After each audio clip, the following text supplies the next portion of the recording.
Inilah Injil Yesus Kristus menurut Yohanes.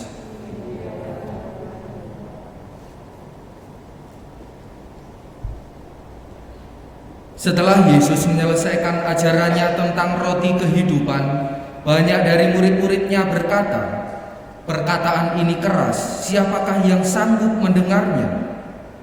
Yesus dalam hatinya tahu bahwa murid-muridnya bersungut-sungut tentang hal itu. Ia pun berkata kepada mereka, "Apakah perkataan itu mengguncangkan imanmu? Lalu bagaimana jika kamu melihat Putra Manusia naik ke tempat di mana ia sebelumnya berada? Rohlah yang memberi hidup, daging sama sekali tidak berguna. Perkataan-perkataan yang aku katakan kepadamu adalah roh dan hidup.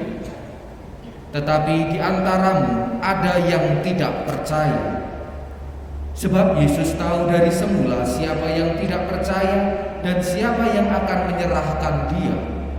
Lalu ia berkata, "Sebab itu aku telah katakan kepadamu, tidak ada seorang pun dapat datang kepadaku kalau Bapa tidak mengaruniakannya kepadanya." Mulai saat itu banyak muridnya mengundurkan diri dan tidak lagi mengikuti dia. Lalu kata Yesus kepada ke-12 muridnya, "Apakah kamu tidak mau pergi juga?" Jawab Simon Petrus kepadanya, "Tuhan, kepada siapakah kami akan pergi? Sabdamu adalah sabda kehidupan yang kekal. Kami telah percaya dan tahu bahwa Engkaulah yang kudus dari Allah." Demikianlah sabda Tuhan.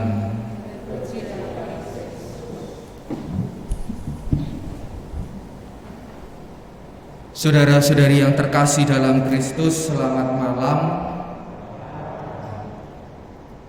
Dari bacaan-bacaan yang kita dengarkan pada hari ini, setidaknya ada 3 pesan yang ingin disampaikan kepada kita atau saya sampaikan kepada kita semua. Yang pertama adalah kita diajak untuk mengenal Allah. Kalau mengenal Allah itu tidak cukup hanya mengenal tentang Allah. Perbedaannya ini sama seperti ketika kita mau mengenal seseorang. Saya mau mengenal Bapak A, lalu saya tanyanya kepada yang B, C, D untuk membicarakan bagaimana si A ini. Ini adalah belajar tentang. Tetapi ketika kita mau mengenal Allah, kita juga harus mau belajar pada Allah sendiri. Caranya yang melalui doa, tidak hanya melulu kita memohon sesuatu hal yang duniawi, soal rezeki, soal kelancaran berusaha, soal kesehatan, itu adalah soal kepentingan duniawi kita.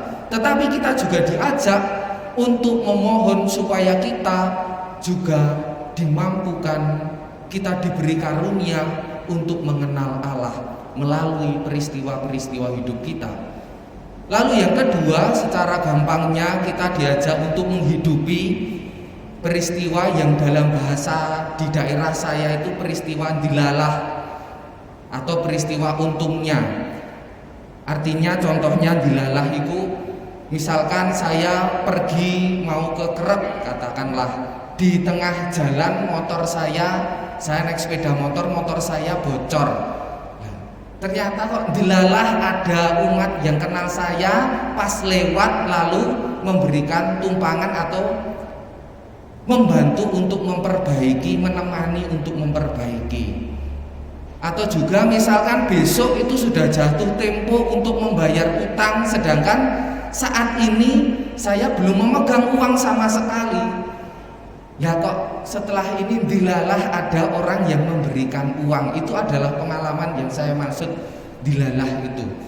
Lalu juga ada pengalaman untungnya.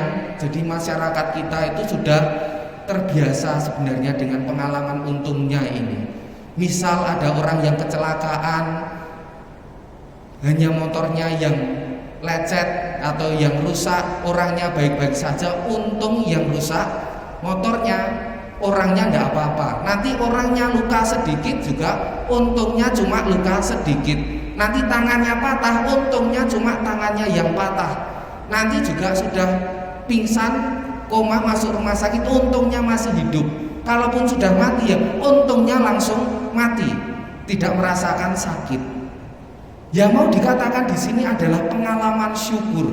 Kita memaknai peristiwa yang ada di dalam hidup kita ini dalam kerangka tidak hanya sekedar kebetulan, tetapi penyelenggaraan Tuhan agar kita mampu untuk bersyukur, dan dari rasa syukur itu memampukan kita untuk lebih mengenal Allah.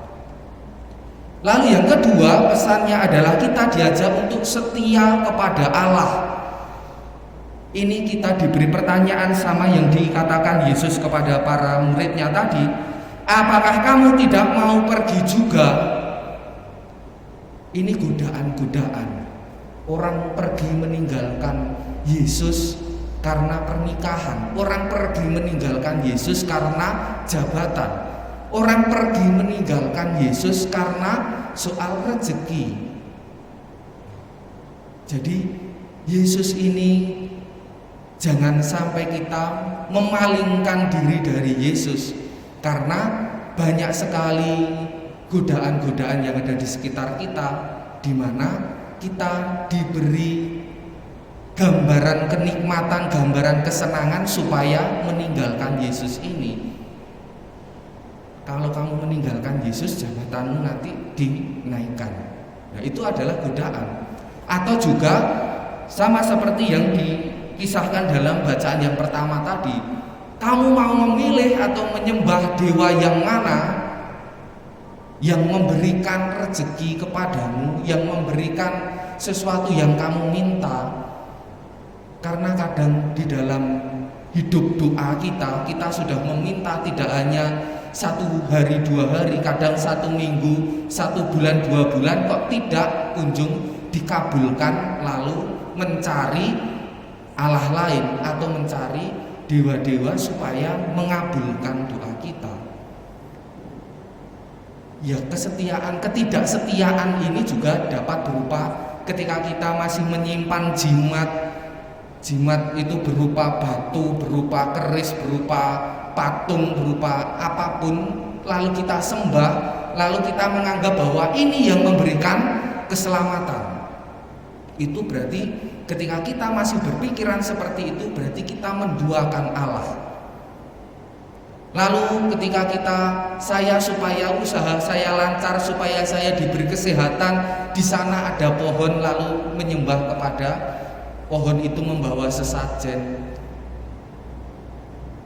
Tapi ini jangan lalu untuk menghakimi orang lain.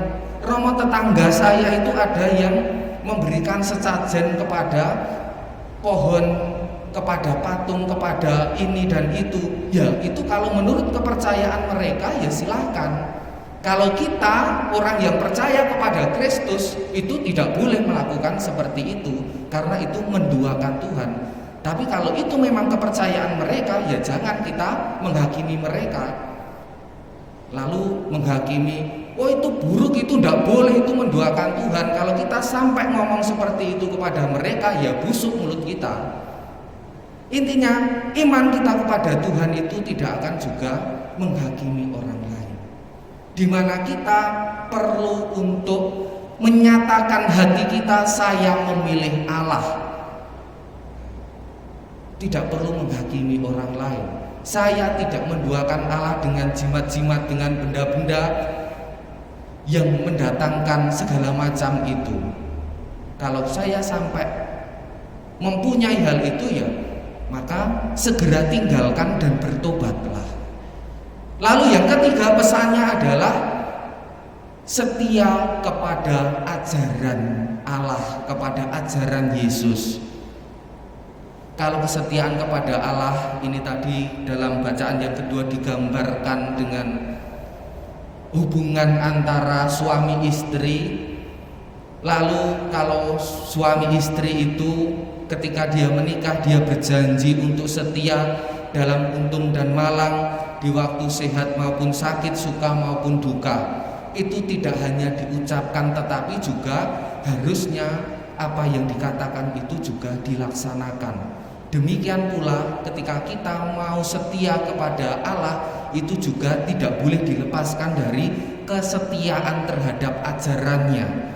Saya setuju mengampuni itu baik, tapi saya tidak mau mengampuni. Saya setuju kalau mencuri itu tidak baik, tetapi saya tetap mencuri. Saya setuju kalau menghakimi orang lain itu buruk, tapi saya tetap menghakimi. Itu sama saja omong kosong yang menyatakan ya saya setuju setia kepada Allah, tetapi saya tidak mau melaksanakan ajarannya. Itu juga sebuah omong kosong. Maka ketika kita mau setia kepada Allah, kita juga harus setia terhadap ajarannya. Kita berusaha untuk melaksanakan ajaran Allah yang telah disampaikan kepada kita, yang telah diajarkan oleh para pengajar iman yang dulu di mana kita mengenal iman akan Yesus ini, entah itu orang tua, katekis, guru agama, romo dan semuanya. Itu ketika mengajarkan iman ini, saya kira yang diajarkan adalah hal-hal yang baik, yang intinya adalah kita diajak untuk mengasihi. Maka lakukanlah kasih itu di dalam setiap hidup kita. Bawalah Allah di dalam setiap hidup kita. Jangan ketika kita meninggalkan gereja, Allahnya ditinggal di gereja. Rumah dijadikan tempat doa, tapi ketika mau berangkat kerja meninggalkan rumah, Allahnya juga ditinggal di rumah. Bawalah selalu supaya kita juga senantiasa diingatkan untuk setia terhadap ajaran-ajaran dari Allah yang telah diberikan kepada kita. 3 hal ini tadi tidak boleh dipisahkan antara mengenal Allah, setia kepada Allah, dan setia kepada ajaran Allah. Ini tidak boleh dipisahkan, karena dengan mengenal Allah akan membuat kita setia. Dengan setia kepada Allah itu diwujudkan dengan setia kepada ajarannya, dan dengan setia kepada Allah dan ajarannya ini adalah wujud dari kita mengenal Allah. Berkat Allah senantiasa menyertai kita semua.